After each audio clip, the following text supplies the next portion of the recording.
I'm Jenna Seery, a bookseller and co-host of Poured Over, and today I am very excited to be joined by Adam Higginbotham. He's the author of Midnight in Chernobyl, which was an award-winning, wonderful book. He's a journalist. He is a writer for many different publications. But today I am so excited to be talking about Challenger, true story of heroism and disaster on the edge of space. It's just coming out in paperback. And I remember when this book first came out, I remember reading it. I remember going through so many wild and diverse emotions as I was going through. And I have to say, they were all brought back to me as I was going through a second time. So thank you so much for joining us today. Well, thank you for having me.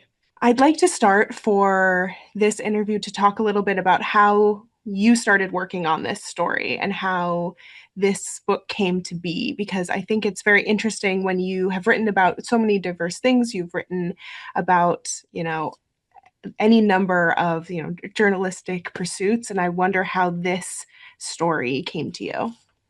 Well, partly because when I was talking to people about the Chernobyl book immediately after it was published, um, I would often be asked if I remembered where I was when I heard the news about the Chernobyl disaster.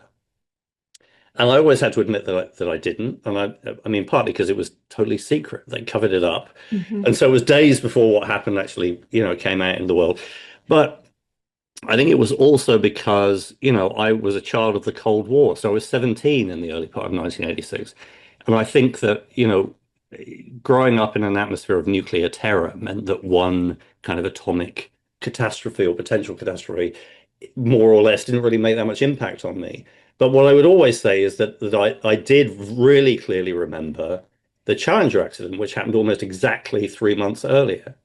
And that meant that when it came time to start thinking about what I was going to write about next, that was really at the forefront of my mind. Um, and so I started when I started looking into it, because it was something I lived through, and I really remember very clearly learning about it when the news broke, and how stunned I was, how utterly inconceivable I found it that this had happened, that NASA had been responsible for the deaths of, seven astronauts live on television. Um, I just kind of assumed that I knew the story. But then when I started digging into even just the initial parts of the research, I discovered that I knew only a fraction of what had happened. And moreover, that in the 30 something years since it had happened, all of this new information had come to light. Lots of, archival material had been released. Many of the people who were directly involved had written memoirs. Um, and so I realized then that there was an opportunity to write a version of this story that had never been done before, which was to tell it as a piece of narrative nonfiction, which followed the events through the eyes of those who were directly involved in it. Um, and that only became more and more the case, the more information that I uncovered. This is definitely a story that I only knew of secondhand.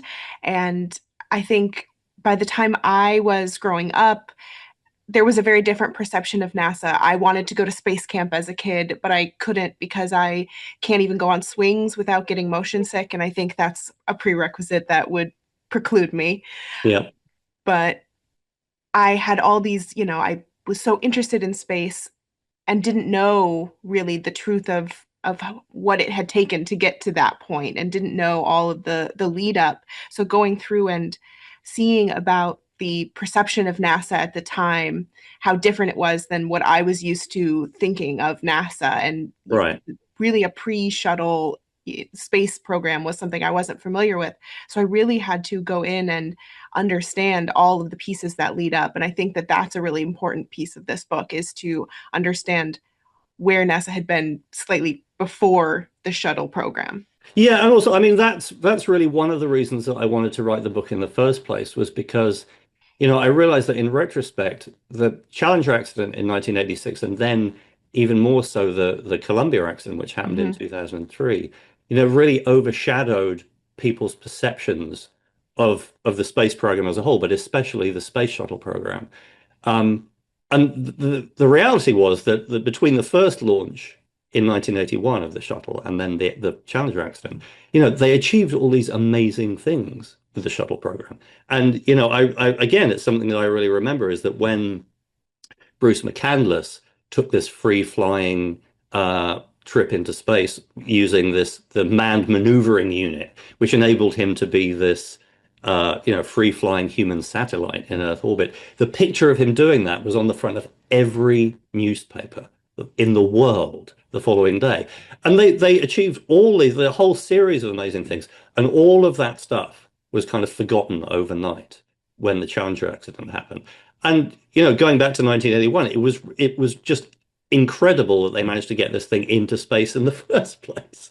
So I really wanted to tell that part of the story so that you got to appreciate as a reader the story in its context, so you could appreciate, you know, not merely what was lost by, you know, each of the families of the astronauts that was killed that day, but what we lost as a nation and as a kind of community in the way that our, you know, confidence in the promise of high technology and what it would bring in the future just kind of winked out that day.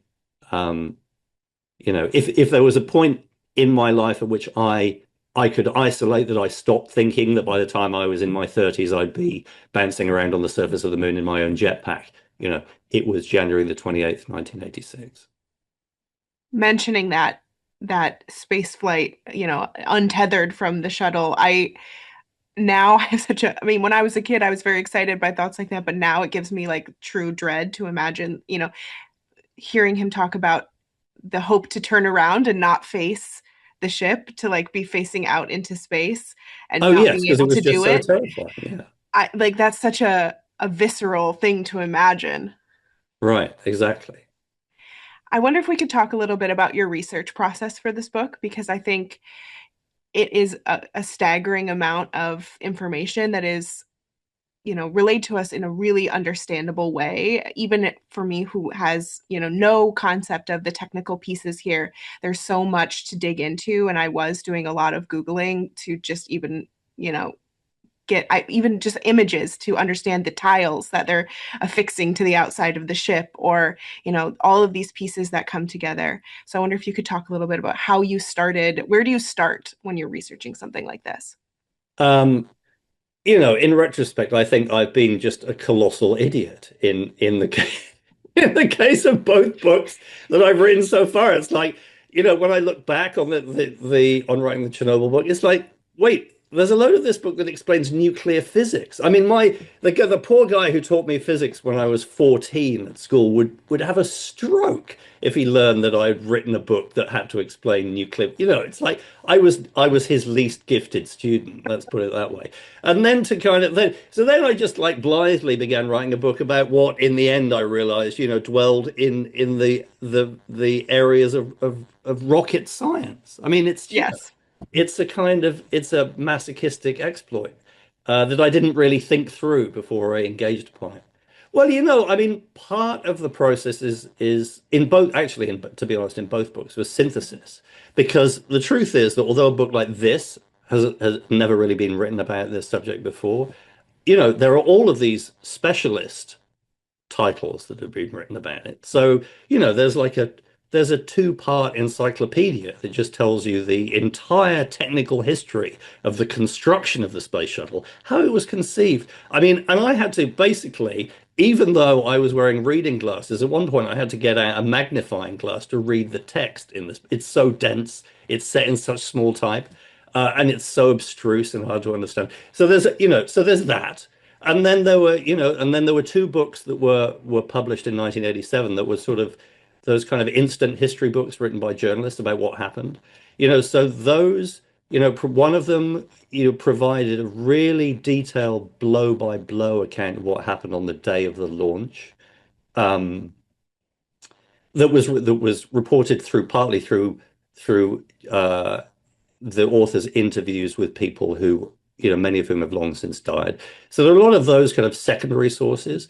But then, you know, the Rogers Commission, who ultimately were assigned by President Reagan to investigate the accident and its causes, they began interviewing all of those people involved with the launch process, with the history of the shuttle program, and crucially with the people who sat around in the meeting the night before the launch took place, when this group of rocket engineers at the contractor Morton Thiel tried to stop it happening. These investigators for the Rogers Commission went out and interviewed every single person involved in those meetings, often more than once.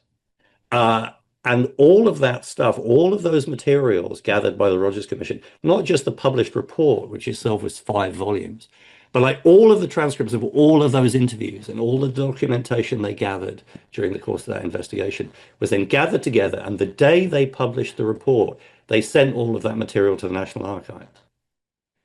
So that meant that when I wanted to start reconstructing things in kind of granular detail, so you could get a real sense of what it was like to be in those rooms and who decided what and who said what and who felt what at any given time, there was this amazing resource. So I was able to dig into all of that stuff. And it meant that, like, in reconstructing that pre-launch meeting, when they come to this incredibly dramatic decision, you know, there are 6 different viewpoints of some of the things that people said.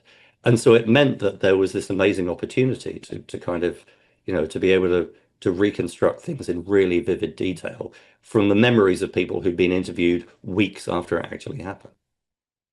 There are so many moments where I felt like I couldn't believe we knew exactly how these meetings went. And that really makes sense when you say, how all of those pieces come together to create that, because the thought of being in those rooms, I mean, like I said, when I was stressed pretty much the entire time reading this book, even though it almost makes it worse that you know exactly how it's going to end up. All of these things, that even when someone is saying like, no, we shouldn't launch, you know what has to come next, that someone else will say the opposite. And to really have those full pictures of what's in the room, I think it's such a privilege to be able to look back and say, okay, we can understand how we got there.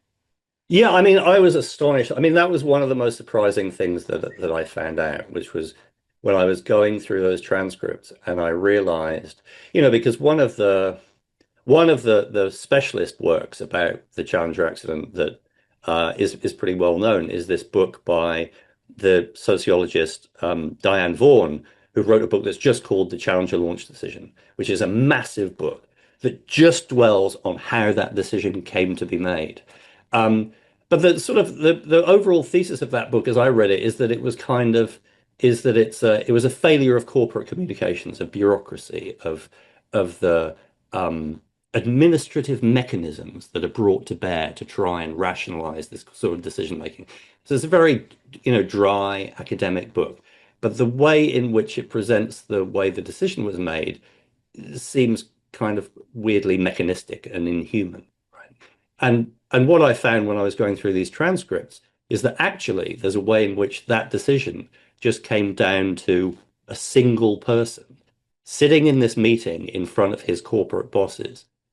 And he is the last of this small group of executives who is asked to change his mind from the decision being a no-go for launch to being a go for launch. And he's watched his 3 colleagues already just immediately say, yes, we've changed our minds. We're going to say go. But he's the chief engineer for the whole organization. And he knows what the consequences are going to be if they're wrong and they give the go ahead for launch. And all of his engineers who've already made it clear that they think this is a terrible idea, and that if they say yes, there's every chance that the space shuttle could be destroyed and 7 astronauts will die. And it's described from all of these different points of view of this poor guy sitting in the middle of this silent room, wrestling with his conscience. And he, like, somebody describes him sort of trying to stand up from his seat. He can't make up his mind. He really wants to say no, but he doesn't really have the backbone to do it in front of all of these other people. And finally, there's this terrible moment that's described by someone else who was in the room at the time, when he just kind of throws up his hands and he says, okay, I agree, let's fire.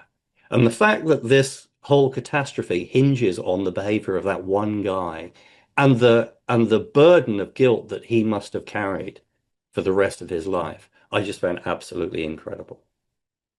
It really changed the way I think of something like this happening, the entirety of how do we decide that these rockets get to launch, or how, because you don't like to think that it comes down to individuals making those Exactly. choices. We want to feel safer because it translates to so many decisions that we feel like are made about our safety and our, existence in the world, that we don't like to imagine that these kind of choices come down to one person who can be pressured, who can be swayed, who maybe is having an off day. You don't Exactly. like to think about it, but it is true. Yeah. And that was one of the kind of most profound revelations I found from researching the story is that it really is, that human a story. And it was so interesting to me to compare it to what I imagined it would be like if it happened now, the difference because of the way that reporting worked at the time, the difference because we only had certain access to things through the news. Everyone was really reliant on what was shown to them through reporting. Everyone was reliant on what was shown through news coverage. I just imagine like watching these, the different perspective on this launch because of the teacher aspect, which I Mm. I didn't know about until reading this book for the first time. That piece that really humanized it for so many people, and I think brought attention back. And just imagining now in comparison with how we are like constantly inundated with news and information and tragedy, how different it must have felt. Well, although one of the elements of doing the research that surprised me was that you talk about how much news there is now, but the nature of the news, with so much of it filtered through social media and so much of it being instant hot takes from people on cable news, Sure. is very different from what it was then. And I realized this when I started going back through the press archives, because it was a time when, it was a kind of high watermark for national newspapers. And part of the way that I was able to reconstruct a lot of events in such detail was that each of these papers, like the LA Times, the New York Times, the Washington Post, all of these and all of the larger regional newspapers, because this was the biggest story in the world for months and months in 1986, after the explosion, after the disintegration, I'm sorry. It meant that all of these newspapers dispatched teams of journalists to Cape Canaveral and to Washington, D.C. to report on it. So all of these people were dedicated like 24 hours a day to gathering as much information about it as they could and then publishing really detailed analysis of it in the papers every day. Um, and that's very different to the much more, I think, superficial and sort of monopolized way in which we get news now, because, a lot of those newspapers that were reporting in such depth then, have either gone out of business or just don't have very many reporters anymore. It's definitely a difference in the way we, I think, look at the news. I guess I'm thinking so many people that I know, they're not really interested in investigative journalism. Like you said, they're looking for like a hot take, a quick thing, but would they Hmm. really be willing to go back and dig in and read? And I think that allows for people to sort of distance themselves much more quickly from events like this. Hmm. Right. I wonder too, going through this book, the piece that I think is most important for me when I was reading was really being able to understand who all of the people were that were involved. I think it's easier to go and look at the facts. You can pull up online, okay, this is what happened, this is the events that led up to it. But to really understand the lives of the 7 people that were aboard Challenger, to really understand the people who were responsible making the decisions, I think that definitely changed my perspective there. I was wondering if you could talk a little bit about balancing understanding who those characters are and understanding their lives with sort of all of the other things you have to include when telling this story.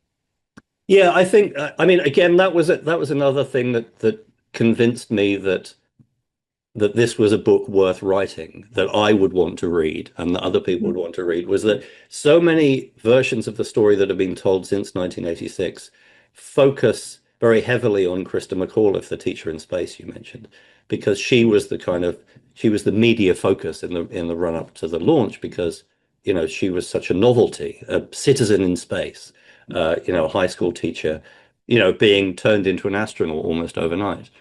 But as a result of that, the other 6 members of the crew on board Challenger that day have been sort of forgotten and their story slightly neglected, I think. So I really set out to try and bring each of them to life as much as I could on the page. Um, and again, partly so that you could see what was lost when the accident took place. Um, but as you say, without the technical aspect of the story, then you don't really understand why anything's happening in the first place. So, I deliberately, as I did with the Chernobyl book, really tried to interleave the technical story and the human story, and in a way, the sort of political and administrative story. So the narrative has these three um, elements that are interweaved throughout the book. But none of those work, to my mind, if they don't have a human being or several human beings to carry the story, who you can identify with and that you can see the story unfolding through the eyes of. Um, so that was a kind of structural concern of mine.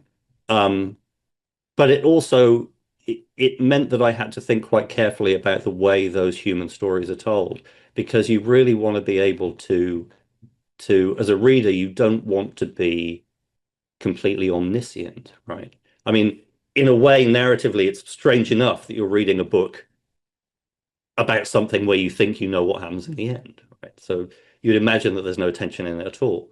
So there's no need to keep reading. But what I've tried to do is to show the story from the limited viewpoint of each of those human beings. So you only know what they knew at that point as the story is unfolding. So, the best example is the rocket engineers who tried to stop the launch taking place. You are with them as they kind of grow more and more horrified, as they learn more and more about the potential problems with the solid rockets that ultimately caused the accident. As they grow more and more worried each time they see a launch and they think an accident is going to take place, and then they try and stop the launch taking place, and they learn more, that they discover more and more about how they're being overruled, and then ultimately they have to sit and watch, praying that what they fear is not going to happen. Um, so the human element is really important all the way through, I think, in order to make all of the other technical aspects of the story work. I was struck by the fact that you go so into depth with the process for becoming an astronaut for so many of these people, how they were, their careers that led up to, because I think it's not something that we talk about very much anymore. I don't know, it's not as much like the superstars of the astronaut, the early astronauts wasn't as isn't as prevalent now. So I think it was interesting to hear how each of them became, interested in this, and how they all they went through to get there, especially for the women, especially for the astronauts that were people of color, how difficult and how challenging, how much they went through, and how dedicated they were to this job, to this outcome, even knowing all of the risks that come with how many times they attempted to be on these missions, how long it took for some of them to just get to that point. Exactly. I mean, you know, that's why I wanted to tell each individual story, is because each of their paths to the launch pad that day was extraordinary. Yes, Krista McAuliffe was selected from 11,000 applicants who were teachers who wanted to go into space. But, Ron McNair, for instance, grew up in a segregated town in the South. Um, you know, Under circumstances in which he and his brother used to go out after school to pick cotton to make extra money. And yet then he, went on to graduate with a doctorate in laser physics from MIT and became a black belt in karate and was a gifted jazz musician who, had this whole plan to play this piece of music that had been written for him specially by the electronic musician Jean-Michel Jarre. And it was going to be a part of a live concert that he was going to play his part in from orbit as it was taking place on the ground in Houston. I mean, I couldn't believe that there wasn't a kind of, dedicated biography of Ron McNair that we could all reach into, because his story and the stories of each of the other members of the crew was kind of equally amazing, I thought. And it really makes you think that, again, it's sort of the similar idea to all of these singular decisions that lead to any outcome, but that we have taken so many, risks and challenges, and that's part of the job. And yet, to look back, I did look, through as I was reading this, the number of people who have died in varying forms, in related to space exploration, the number of animals that we have killed to send to space is very striking, and it really makes you think about the balance of what we have, what it costs to go to space. Right, definitely. I have never looked at those lists of numbers, so you know much more about that than I do. It's just striking because it is something that we don't, I don't know. It's obviously we're always looking to do the next thing. And I think it is an interesting facet of humanity, what we are willing to risk to explore. Yes, and that's that's part of what is at the core of the Challenger story is what NASA constituted as what they called acceptable risk. That phrase really got to, I mean, it's so in when you read through and they're every time they look at the shuttle that's just returned and see another way that the O-rings have not performed as according to plan, and Yeah, the mental gymnastics that go, I think, into saying, okay, well, yes, that didn't perform as we thought. However, there's all these things that come with it. And it really does make you think how, like, one or two different decisions could have really radically changed that entire process. definitely. But you also have to bear in mind, you know, how dangerous and unpredictable the whole undertaking is. Mm-hmm. And NASA kind of internally certainly did a lot of work with language where they would refer to things that in kind of clinical or even, dare I say, euphemistic terminology that would kind of, obfuscate exactly how dangerous a Right. lot of the things were. And one of the elements of that is, when I started going through the archival material, I came across this thing that's called the anomalies list. Now, the anomalies list, which sounds, that doesn't sound very worrying. Oh no, do you want No. to check out the anomalies list, guys? Well, just look at the anomalies list for the last mission. So they would compile the anomalies list for every space shuttle mission, which was a list of all the things that had gone wrong during each flight, right? And it would be quite a long list.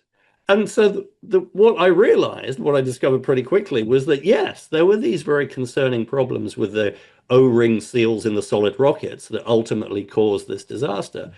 But alongside that, there were also like dozens or scores or hundreds of other things that would go wrong. And each of those things had to be considered and eliminated or accepted as an acceptable risk before each mission went ahead. And so I wanted to be very careful with the way that I presented the story because if you tell it with total hindsight, with 2020 hindsight, Right. it's very easy to kind of to tell a version of the story where it looks like all of these obvious warnings were ignored for decades. And that, Right. if you'd been sitting in one of these rooms in one of these meetings, you would clearly have stood up and said, "What are you doing? This is crazy. You can't possibly go ahead. This is not an acceptable risk." But the truth is they were trying to balance, this fault and whether it was acceptable or not with hundreds of other things, many of which they were much more concerned about and justifiably so at the time. So, I really wanted to try and tell the story in a way that you can place yourself in and not just think, oh yeah, I mean these people were idiots. I can't believe they let this go ahead. Because you can see that at the time it was just much more difficult than that. And that there are no real heroes and villains in this story. It's all gray areas. Yes. I will be looking differently at words like erosion and blow by though as I go through. It's like, Yes, I mean the language of NASA is kind of really fascinating. so many acronyms. I think it would be so challenging to even, for someone at the time looking in, or even going through now and being like, they really did create an entirely new language, an entirely new science almost to show what they were doing. Yes, or not. But Yes. acronyms, I tried to exclude as many acronyms as possible because I knew going in I didn't want it to be this kind of ridiculous lexicon of unpronounceable words that Yes. the people at NASA talk to one another using all the time. So I did try and cut as much of that stuff out as possible. No, it's good. I do think too, like you said, it is it feels easy to say, oh, well, we would know better now. But also for all, yes, there was a disaster. There was this thing, but it also worked a lot of the time. It worked so many times. Right. They were experiencing all this success, like you mentioned earlier. They were doing things, that we were beyond the realm of imagination, that it Yeah. seemed certainly possible. Of course they'll be able to do it. And even on the Columbia, the I was struck again that it was, a similar thing that they had seen before. How would it how would they know this time is going to be different when they have seen this exact scenario happen already? But the Columbia Accident Investigation Board did find afterwards that basically all of the reasons that the Columbia accident happened were almost exactly the same as Hmm. the reasons that the Challenger accident had happened, and that so many of the lessons of 1986 had either not been learned or had been forgotten in the intervening time. Right. That is definitely something, again, I was thinking about because I've been talking to people about this book, and I think when I mention the Challenger event, there is a wide range of responses. Of course, there's a great sadness for the loss of life and sort of the loss of innocence almost in this experience Mhm. that we had. But there's also a lot of anger and confusion of how something like that could have been allowed to happen. And again, that it was allowed to happen again with Columbia. Right. But I think that one of the sort of the original sins of the shuttle program from NASA's standpoint is, you know, not that it was dangerous because space flight is dangerous, uh, but in the way that NASA allowed the public to perceive the space shuttle program. Hmm. Because they didn't, when people started talking about it, particularly in the context of Krista McAuliffe riding into space as a passenger, when people started talking about it as if it was just like getting on a scheduled passenger airplane from a US airport and taking off and ending up in space, but otherwise pretty much the same as just flying from New York to LA on American Airlines. They that NASA did not disabuse people of that idea, and they Hmm. allowed the public to believe that it was much safer than it was. When in actual fact, all of the engineers that worked on the program, all of the astronauts understood that it was an experimental vehicle and there were a million things that could go wrong. And one day, one of them probably would. I did go back several times thinking to a piece of where, they were like, don't make it seem easy because then they expect perfection. They expect that it will go this well every time. And I had never thought of it from that frame that, like, of course, we think of it now as, or at least we try to think of it in a more um, broad terms of how dangerous it is and how, we've seen what can happen. But of course, NASA wouldn't want that out there, and to be balancing that piece of, the financial aspect of needing to make this financially profitable, needing the government support, trying to Mm. navigate all of those pieces, what it must have looked like for people to be watching what they thought was, like you said, just a routine thing. But part of the problem for NASA was that it was a sort of they had begun to get high on their own supply. They Hmm. they were kind of persuaded by their own mythos. Because it's hard to imagine now from the standpoint of someone who wasn't alive before the Challenger accident happened. But part of the reason that it was such a kind of shattering blow to the nation when it happened was because by the time it happened, NASA had just begun to seem like an agency that could do nothing wrong. Moreover, that they could achieve the seemingly impossible on a regular basis. And even though people were aware of the fact that serious accidents had happened in the past, even those had managed to be recast as these kind of feats of extraordinary ingenuity. So the Apollo 13 accident, where there was this explosion in the space capsule halfway to the moon with three astronauts in it, which crippled the spacecraft and threatened to maroon those three men in space to die of suffocation. when they managed to kind of engineer a solution on the fly at the last minute and successfully bring those three men back to splashdown in the Pacific, that was that was an extraordinary success story. It was not, a near calamity. This was a remarkable feat of ingenuity done by these guys with slide rules and gaffer tape. And when you see Apollo 13, the movie with Tom Hanks in it, I mean, that's how you come away with it. It's like, yes, fantastic. Um, and that was a potential disaster. So all of the things that they managed to succeed at, seemed even more kind of, amazingly kind of run of the mill, like Bruce McCandless floating free in space, like the space shuttle mission where they went up and managed to recapture these broken satellites that were in orbit as if they were sort of lassoing, rogue steers, and then just putting them back in the payload bay of the shuttle and then bringing them back to Earth. I mean, nobody had ever done anything like that before. And yet, after they'd done it, it was like, oh, yeah, fine, okay. I guess they can do that because they can do these kind of impossible things. Yeah, it's like a a two-sided coin of like, yes, this is what we do. We've made this progress. We can do this. And also these sort of like cowboy scientists that are kind of out here with this like maverick energy with these some of these big personalities and like the NASA directors, which I think I don't know if people now know any would know the names of anyone who is working at NASA. No, I think that's right. I think that it has certainly begun to seem a more colorless business. Um, but that's really that was the sort of that was the bind that NASA found themselves in with the shuttle program because they had sold it on the idea that this was a spacecraft, a reusable spacecraft that could just go into space, blast off from the launch pad, go into orbit, come back down, glide down to a runway, and then land like an aeroplane. And the way they initially sold it, you just kind of wipe down the windshield and change the oil and then put it back on the launch pad and be ready to go again the next day. The whole idea was that they were going to make spaceflight routine.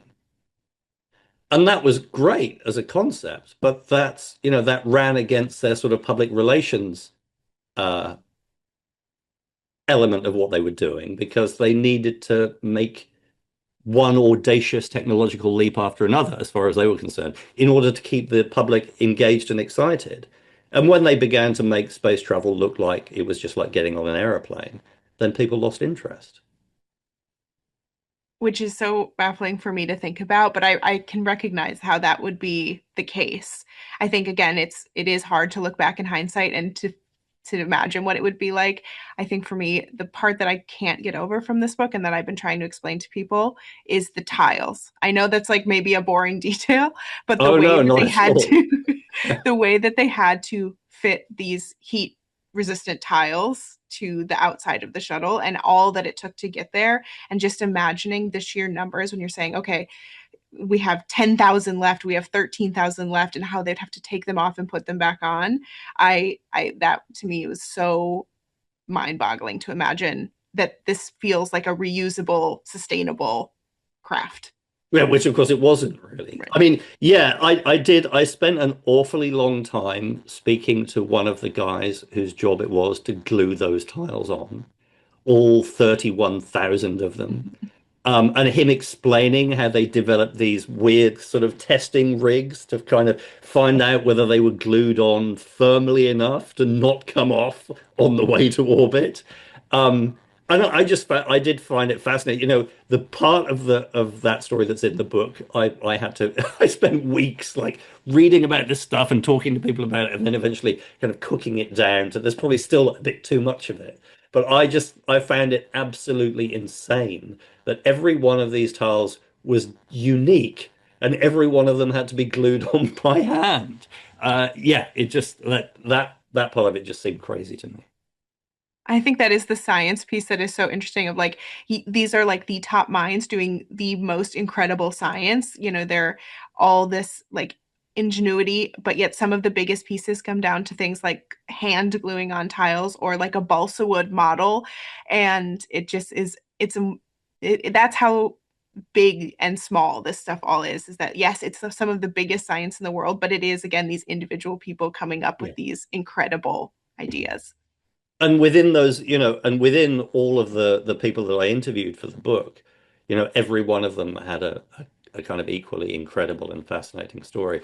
So the technician that I mentioned, who I spent some time with, whose job it was to help glue on the tiles to various different space shuttle orbiters, actually, he ended up, once they glued on all the tiles and that work was finished, he ended up being laid off and then went, he was from Florida, just down the road from Cape Canaveral. And he went back and he got a job as a recovery diver on this ship that was used to recover errant bits of satellite equipment that blasted off from Cape Canaveral and then might have ended up in the ocean. And he ended up working on the recovery of the wreckage of Challenger. That's incredible. It does seem like in a lot of ways a kind of an insular community. So many people seem to Yeah. go from NASA to these, a few other, companies or organizations and sort of bounce back and forth, which I found interesting. There's just an entire community of sort of this aerospace world.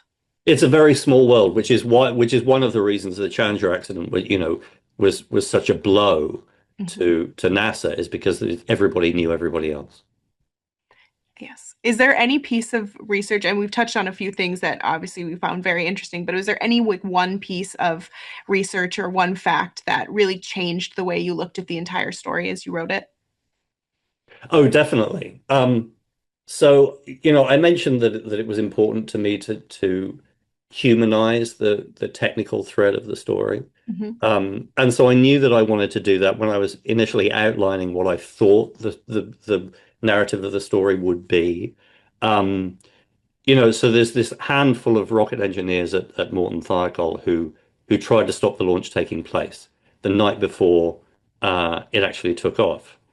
And I wanted, well, and there was a very long lead up to that because these group of technicians had known for months and years that there was a problem with this rocket, this seal in the rockets. Um, so I really wanted to see if I could find one of those people who I could use as the protagonist, who would basically take the reader through the whole saga of how that happened from the beginning of the construction of these rockets to the fateful day of the accident and afterwards. And there was one of these guys who seemed particularly interesting, named Roger Beaujolais. And he was interesting because he was sort of hot-headed and emotional, unlike most other rocket engineers. Uh, so and he was quite a prominent person when it came to the testimony before the Rogers Commission, the investigation after the accident. Um, but there wasn't really very much information about him, and he had died. I started work on the book in 2020, and he died in 2012. Um, so I thought that would be interesting, but I didn't know where I would get any information from him about him. Um, and then what happened is that I part of the difficulty I encountered with researching the book was that I began work on it in the middle of COVID-19. So all of the federal archives closed for a year or two, I think, you know, and that was the repository of so much of the information I needed to get my hands on. Uh, and so it was only halfway through the writing and research on the book that I finally managed to get into the archives of the National Air and Space Museum in Chantilly, Virginia. And I went there looking for something completely different. I was looking for transcripts of interviews with long dead senior NASA officials.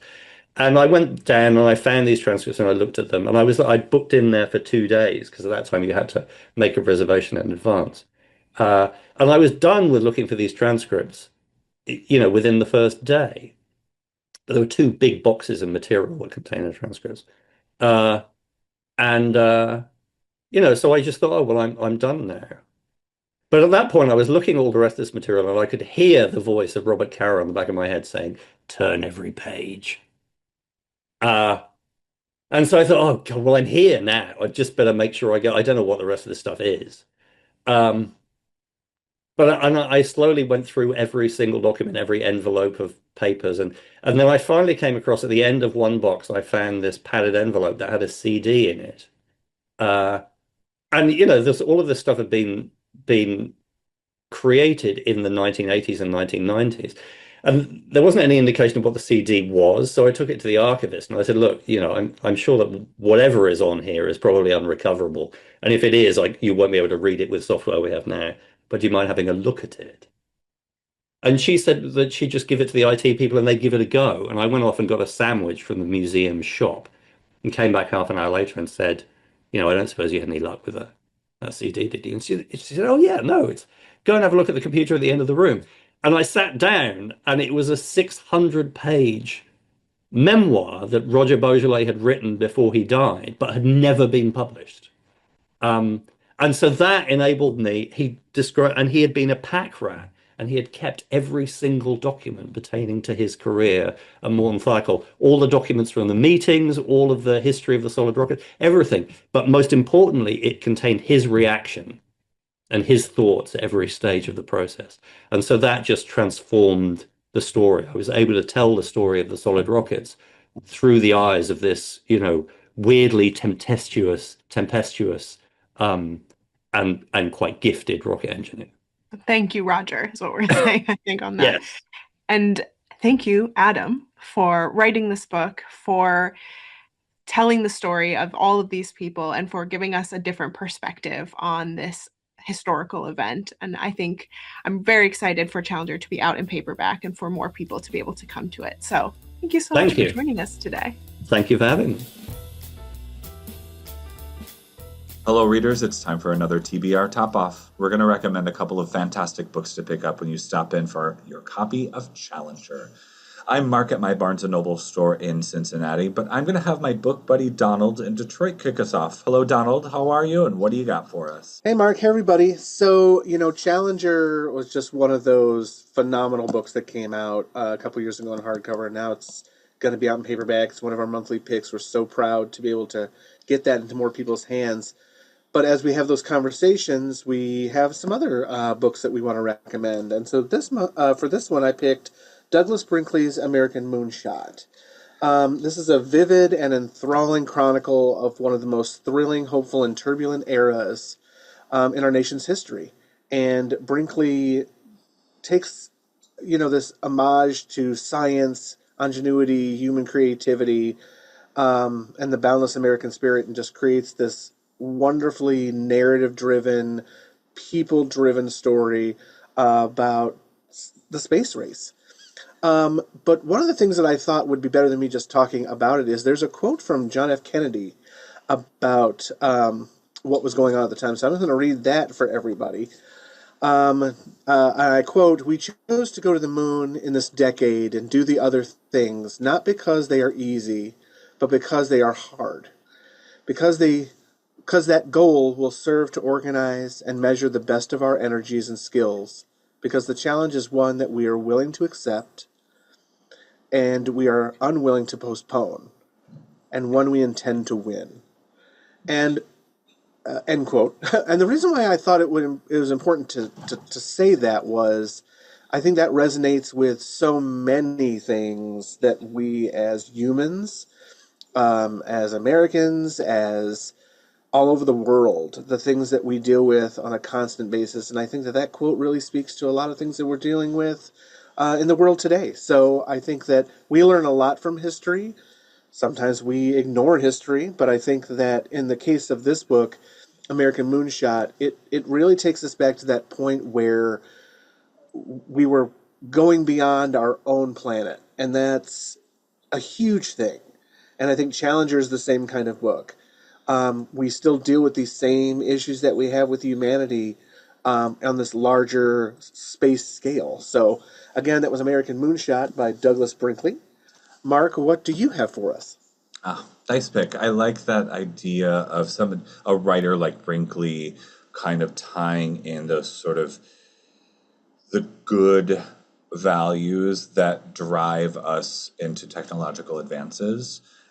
So nice pick. I'm also very excited that Challenger is our nonfiction book for February. This is a book that feels like a future classic, if that makes sense.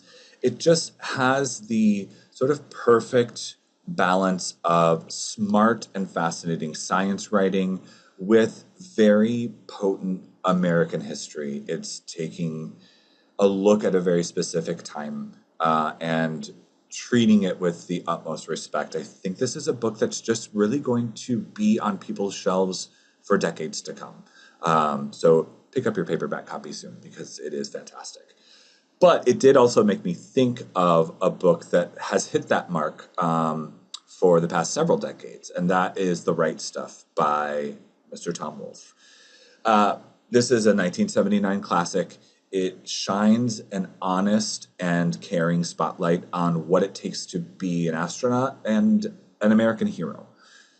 Wolfe writes about men like Chuck Yeager, Pete Conrad, John Glenn, to uncover what the right stuff is, that rare combination of bravery and affability and recklessness and caution that can create human legends.